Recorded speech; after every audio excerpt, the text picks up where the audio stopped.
Man kann mit ihr wahnsinnig viel Spaß haben. Sehr zielstrebig. Und down to earth. Sehr perfektionistisch. Wahnsinnig ehrlich. Kann auch sagen, was ich will. Das so unbedingt auf mich gehört wird nicht. Ich glaube, dass die Menschen halt spüren, dass sie halt nicht über ihnen steht, sondern halt mit ihnen halt feiert und Spaß hat.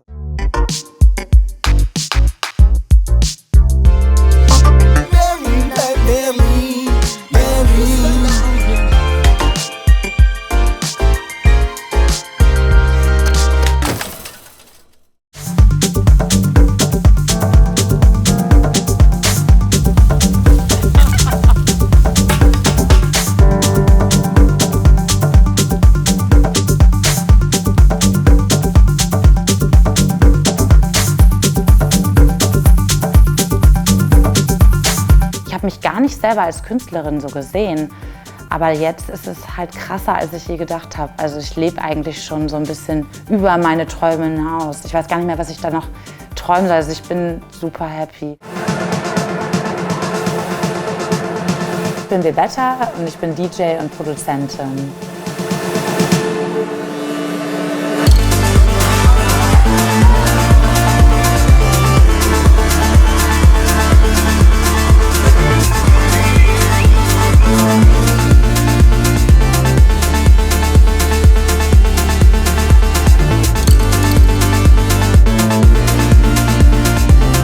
Ich sehe mich irgendwie gar nicht so als erfolgreich. Man merkt den Erfolg eigentlich nur darüber, dass andere Leute das sagen. Das ist ganz komisch. Und dass halt Leute zu den Auftritten kommen. Das ist natürlich auch immer so ein Indiz. Und dass Leute auf Social Media reagieren. Und das wurde halt immer mehr mit der Zeit. Aber bei mir ist das eigentlich relativ langsam in den 11 Jahren gewachsen. Und da ist es dann auch super schwierig irgendwie zu sagen, okay, ab da war ich dann irgendwie erfolgreich. Also die Frage habe ich jetzt schon öfter mal gestellt bekommen. Und ich denke dann immer so, wann war der Tag? Aber den gab es irgendwie nicht. Also bis heute freue ich mich irgendwie immer, dass da so eine Reaktion ist und dass es läuft. –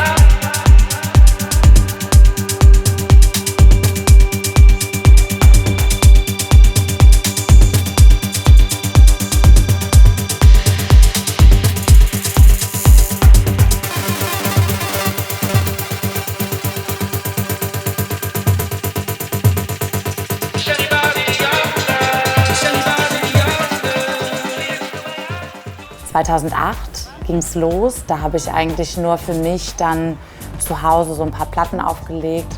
Mein Mann, der Raphael, der hat mir das beigebracht und das war jetzt auch gar nicht so irgendwie mein Ziel, auf eine Bühne zu gehen. Und dann haben halt Freunde Veranstaltungen organisiert und haben dann natürlich auch dann mal gesagt, Annika, trau dich doch mal. Und dann haben die gesagt, nee, jetzt kommt auf die Bühne und das habe ich gemacht und dann ging es los. Also dann kam eine Anfrage nach der nächsten, hat mich da wieder jemand gesehen und erstes ging alles in Bremen los und dann kam irgendwann Oldenburg, Hamburg und dann ging es immer so weiter, der Kreis wird immer größer.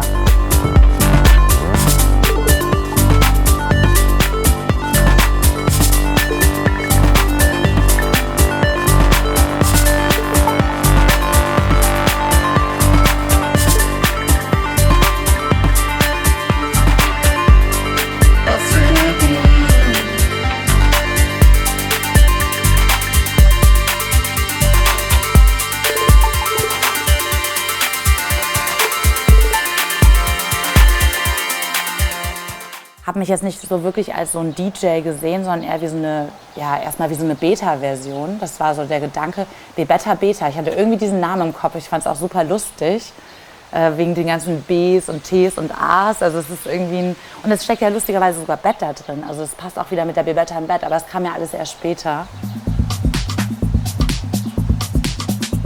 Irgendwann dachte ich, okay, jetzt kann man so das Beta auch mal langsam weglassen. Jetzt ist so die Beta-Phase abgeschlossen und dann war es nur noch Bebetta.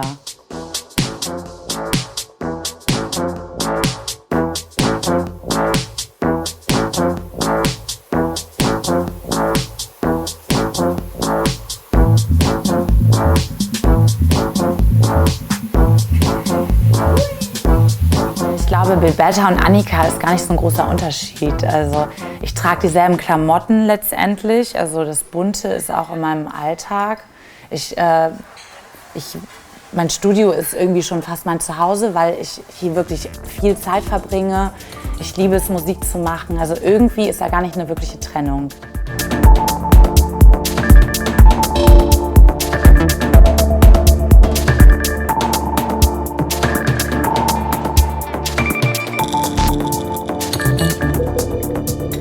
Da steckt viel Arbeit drin. Also du brauchst erstmal irgendwie eine Idee oder man setzt sich einfach dran und macht einfach irgendwas. Das ist manchmal auch gut. Also sowohl als auch.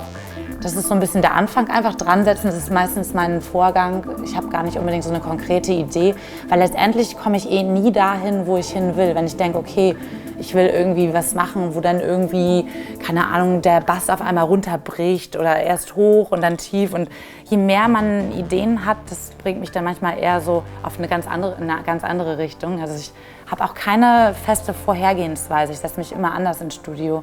Manchmal fange ich mit den Drums an, manchmal fange ich mit einer kleinen Melodie an, was man am Ende vielleicht auch wieder alles verwirft. Da bin ich auch so ein guter Kandidat drin. Also bei mir ist immer sehr viel Chaos im Studio.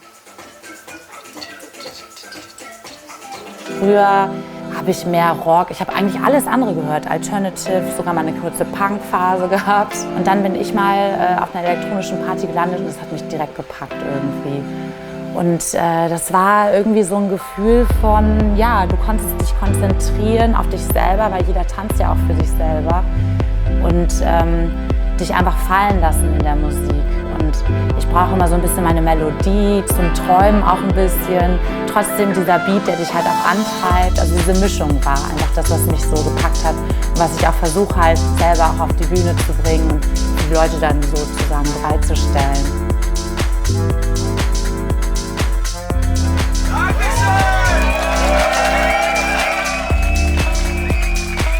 Ich habe mich gar nicht selber als Künstlerin so gesehen.